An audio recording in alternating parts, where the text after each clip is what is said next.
Tewasnya pekerja tambang emas ilegal di Kabupaten Sijunjung, Sumatera Barat ternyata bukan pertama kali terjadi. Kapolres Sijunjung menyatakan dulu juga pernah ada 2 penambang tewas tak jauh dari lokasi kejadian saat ini. Namun Bupati Sijunjung justru membantah pernyataan Kapolres. Pada Kamis lalu, 4 orang warga tewas setelah tertimbun longsor sisa material galian di salah satu tambang ilegal di Jorong Subarang, Ombak, Sijunjung. Kapolres Sijunjung AKBP Dwi Sulistiawan menyatakan kejadian ini adalah yang kedua kalinya dalam setahun. Sebelumnya 2 orang warga juga pernah tewas di lokasi tambang ilegal yang tak jauh dari lokasi kejadian saat ini. Namun Bupati Sijunjung Yuswir Arifin membantah informasi itu. Menurutnya tewasnya penambang emas ilegal baru kali ini terjadi. Polres Sijunjung hingga kini belum menetapkan tersangka atas kasus ini.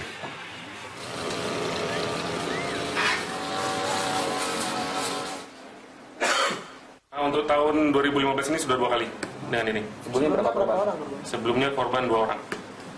Itu di tambang ilegal kan? Lain tempat. Ya, tambang ilegal emas juga. Jadi untuk kejadian yang sebelumnya itu ya di seputaran agak jauh dari situ. Pak, itu tahun ini udah berapa jumlah korban, Pak? Enggak ada, cuman itu. Katanya udah 27 orang ini. Mana? Siapa yang sampai? Sebelumnya beberapa waktu lalu Nah, dulu ada itu 2 yang ya, di Bukit Bual itu kan itu dari Sawalunto. Kayak yang 2 kemarin, Pak? Sawalunto, kota Sawalunto, bukan di Sijunjung. Memang warga kita yang dari sini yang lambang situ, tapi lokasi. Saatnya belasan penumpang terluka dan harus dilarikan ke puskesmas dan rumah sakit setempat. Kecelakaan terjadi di jalur Puncak Sukapura Probolinggo, tepatnya jalur menuju wisata Gunung Bromo. Bus yang dikemudikan Ardi dan membawa 17 penumpang tiba-tiba mundur dan terguling saat menaiki tanjakan. Menurut pengemudi bus, saat menanjak, bus yang dikemudikannya kehilangan tenaga dan justru berjalan mundur hingga akhirnya terguling. Saat ini korban kecelakaan masih dirawat di Puskesmas Sukapura, sementara sebagian lainnya dirujuk ke Rumah Sakit Dr. Muhammad Saleh Probolinggo.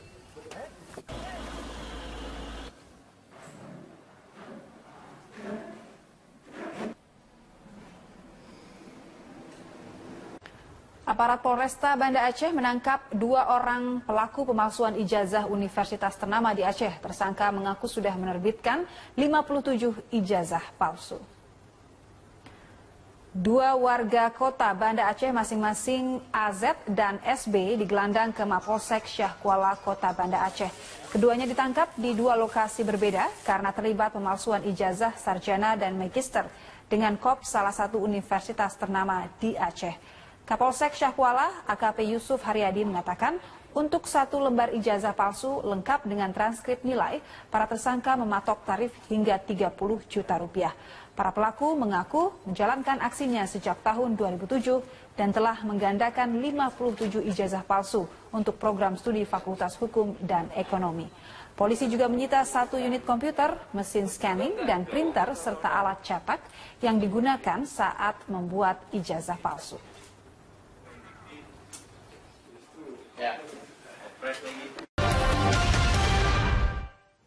Pemirsa, di setiap akhir pekan, redaksi Jurnal Pagi menghadirkan berita 1 view mengulas mengenai isu-isu terhangat sepanjang sepekan terakhir dari sudut pandang media massa nasional.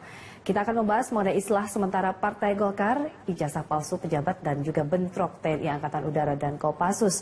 Ini merupakan pilihan isu redaksi Jurnal Pagi dan kini telah hadir Wakil Pimpinan Redaksi Indopos Volber Sialagan. Selamat pagi, Bang Volber. Kita lihat di sini bentrok. Kalau kita lihat sudut pandang dari islah sendiri ya, islah sendiri menimbulkan ekses ya atau polemik baru begitu terkait siapa yang akan mendaftarkan dari pimpinan daerah begitu pada Pilkada 2015. Ya, sebenarnya Partai Golkar ini sebenarnya sedang dikejar oleh waktu. Karena di satu sisi mereka harus menyelesaikan konflik internal mereka, dualisme kepengurusan. Tapi di sisi lain mereka juga harus dikejar waktu untuk mengikuti pilkada yang akan segera beri depan mata. Betul. Nah, dualisme kepengurusan ini harus segera diselesaikan karena KPU tidak mau ikut larut dalam konflik itu, sementara KPU sendiri hanya berdasar pada SK Kementerian Hukum dan HAM yang paling terakhir. Baik. Ya, jadi artinya kubu Agung Laksono begitu ya dari SK Kemenkumham tersebut begitu. Tapi yang menjadi masalah adalah putusan PT UN dan Pengadilan Negeri Jakarta Utara sudah membatalkan SK dari Kementerian Hukum itu. Artinya Kementerian Hukum harus membuat SK baru. Apakah nanti SK-nya memilih kubu Ical atau bagaimana, kita tidak tahu. Tapi yang pasti bola panas ada di Kementerian Hukum dan HAM. Artinya ketika nanti dinamikanya akan seperti apa? Mungkinkah akan terjadi lagi kisruh seperti yang sebelumnya begitu? Ataukah masing-masing pihak akan legowo begitu? Kalau melihat eskalasi terakhir sepertinya memang dua pihak sepertinya akan memanas lagi. Kemarin sudah islah di rumahnya Wapres. Segala sudah ada islah, ada 4 poin yang saya kira cukup bagus ya, 1 sampai 3. Hanya yang nomor 4 itu yang mungkin masih menjadi masalah ketika siapa yang nanti berhak menandatangani pencalonan kepala daerah itu adalah yang disetujui oleh KPU. Ini yang menjadi masalah, dan masalah itulah yang kemudian menjadi membesar ketika PT UN ternyata membatalkan SK Kementerian Hukum dan HAM. Itu artinya adalah masih ada masalah lagi yang harus diselesaikan. Sementara kubu Ical sendiri mengatakan jika ada putusan itu sudah keluar, artinya dia yang sah, kan begitu. Nah, di sisi lain kubu dari Agung masih mengatakan bahwa kita yang terakhir memegang SK Kementerian Hukum dan HAM. Dua-duanya merasa benar, dua-duanya merasa yang paling berhak. Nah, itu nanti bagaimana? Nah, disinilah peran dari Kementerian Hukum, maksudnya Menteri Hukum dan HAM sebagai tanda kutip itu bapak asuhnya para partai-partai. Artinya akankah dimunculkan kembali begitu ya, kalau memang masing-masing pihak ini legowo, ini musyawarah nasional begitu ya, terkait satu kepemimpinan begitu yang akan diusung, artinya nanti hanya ada satu pintu untuk memilih dari pimpinan daerah. Ya, susah juga sebenarnya ya. Mestinya harusnya seperti itu. Seharusnya mereka sebenarnya dalam poin pertama sudah ada dalam perjanjian itu bahwa mengutamakan kepentingan partai, khususnya nanti menjelang Pilkada serentak 2015 ini. Tapi yang menjadi masalah adalah belum ada satu figur yang bisa membuat kedua kubu ini nurut. Meskipun Pak JK kemarin. Sebenarnya sudah ada Yusuf Kala, tapi buktinya Ical mengatakan istilah kita batalkan karena ada PT UN. Agung Laksono mengatakan istilah kita batalkan karena kubu Ical tidak mau menandatangani, tidak mau memberi akses kepada mereka untuk menandatangani siapa yang nanti berhak menandatangani pimpinan daerah begitu ya, yang diusung oleh partai. Kalau kita lihat sebenarnya mungkin bagaimana nih? Ini kan bermuara juga ke Kemenkumham begitu. Akankah mungkin Kemenkumham akan begitu tegas tanpa ada konflik kepentingan di dalamnya? Saya melihat begini, justru ini yang dalam pikiran saya adalah yang bikin kisruh ini sebenarnya pertama intern mereka sendiri, yang kedua yang memperparah adalah Menteri Hukum dan HAM sendiri. Ya mungkin orang publik menduga bahwa ini ada kepentingan yang lebih besar di belakang Menteri dan SK itu ya. Karena coba bayangkan aja, ketika ada konflik, tidak lama kemudian Menteri langsung bikin SK, mengesahkan kubu Agung Laksono. Coba bayangkan. Padahal untuk sebuah partai yang besar dengan kepentingan yang sangat besar, dia dengan sangat mudah sekali membuat SK. Mengakui kepengurusan Agung Laksono dan tidak mengakui kepengurusan Ical. Padahal semestinya kan dia harus turun dulu, melihat faktanya bagaimana. Dia berusaha mendamaikan dulu, dia sekuat tenaga mendamaikan kedua kubu. Lalu kemudian setelah proses itu lama dan ada berbagai cara yang sudah dilakukan dan ternyata masih baru dia membuat sikap, kan seperti itu mestinya kan. Tapi ini tidak. Dia belum melakukan apa-apa untuk melakukan untuk mendamaikan kedua kubu, dia langsung, itu artinya dua kubu sudah panas, dia sudah mengambil posisi di antara dua pihak ini. Saya kira ini adalah tanggung jawab dari Kementerian Hukum dan HAM. Salah satunya adalah tanggung jawab Menteri Hukum dan HAM untuk memperbaiki lagi kondisi partai ini, meskipun dia bukan orang Golkar, tapi untuk menepis dugaan-dugaan bahwa ini ada kepentingan yang lebih besar. Karena orang tahu kalau Golkar bermasalah, siapa yang untung?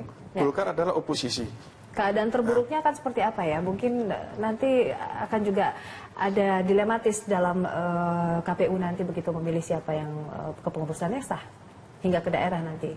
Kisruh. Pasti nanti tetap ada dari Golkar, pasti ada. Mungkin dari kubu Agung atau kubu dari pasti ada. Hanya kalau konflik ini tidak selesai, suara Golkar akan habis. Baik, ini kita lihat dinamikanya nanti ya, Bang Volber. Nah, ini kita beralih ke isu yang kedua, kita bahas mengenai bentrokan TNI AU dan juga Kopassus. Ini masalahnya apa sih sebenarnya? Apakah memang hanya karena senggol atau mungkin kesalahpahaman begitu ya, terjadi kemarin di tempat karaoke di Sukoharjo, Jawa Tengah? Sebenarnya kalau kasus yang kebetulan saya lama di Solo, kuliah saya di Solo, saya juga pernah tinggal di Solo lama. Konflik antara Kopassus dan Paskas itu, Angkatan Udara itu sebenarnya sudah lama, sejak 10 belasan tahun yang lalu sering terjadi. Ketika mereka bertemu pasti berantem, baru papasan aja, lirik-lirik kan pasti berantem. Dan ini terjadi hampir di semua tempat, antara aparat TNI dengan TNI, TNI dengan Polri. Sebenarnya masalah ini adalah sebuah harus diselesaikan oleh pimpinan TNI saat ini. Dendam lama yang sudah lama terpendam begitu? Bukan dendam sebenarnya, mereka tidak ada dendam antar individu, antar ini sebenarnya nggak ada. Ini masalah ini adalah sebuah kekesalan masing-masing anggota yang sudah lama. Pertama adalah masalah kesejahteraan. Jadi ketika dulu masih ABRI, TNI itu begitu sangat kuat. Mereka bisa dalam berbagai faktor mereka bisa masuk dalam sektor ekonomi, sosial, politik dengan fungsinya macam-macam mereka. Tapi ketika dipisah menjadi TNI aja dan kembali ke barak, disuruh profesional lagi, tidak boleh berpolitik, tidak boleh berbisnis, habislah semua. Nah, yang bermasalah di sini adalah level-level menengah ke bawah dengan gaji yang pas-pasan, tidak boleh sahabat sana, tidak boleh sahabat sini, begitu kan? Artinya ditambah dengan kecemburuan melihat sejawat mereka di Polri, mereka melihat pangkatnya sama tapi wah beda banget nih kesejahteraannya. Artinya adalah kecemburuan, kemudian faktor-faktor yang sudah lama itu terjadi itu membuat sedikit aja ada pemicu mereka akan marah, sedikit aja, baik itu dari antara mereka sendiri, dari arah orang lain, mereka akan marah. Kemudian di sisi lain adalah Menteri Pertahanan kemarin mengatakan begini, dia menyindir Panglima TNI, Panglima TNI dikatakan dia terlalu sibuk, dia terlalu sibuk sehingga kurang dekat dengan anggotanya. Itulah yang terjadi. Tapi di level pertanyaan besar ya, komandan. Ada apa atau apa yang terjadi di tempat hiburan malam? Apakah mereka memang hanya sekedar melepaskan rasa stres atau mungkin menjadi backing dari salah satu atau lokasi di tempat mereka bertikai begitu? Itu pertanyaan yang mungkin. Ya, itu memang sudah bukan rahasia umum bahwa penjaga-penjaga di banyak-banyak tempat hiburan malam, tempat bisnis sekalipun, termasuk pembisnis pribadi pun banyak yang dikawal, dijaga oleh anggota TNI. Baik. Itu adalah mungkin ya semacam seperti saya katakan sahabatan mereka untuk menambah setoran ke rumah gitu. Kira-kira seperti itu. Ini kita masih akan membahas perbincangan lain dengan topik lainnya di Bang Volber di segmen berikutnya. Kami akan kembali, tetaplah di Berita 1 View.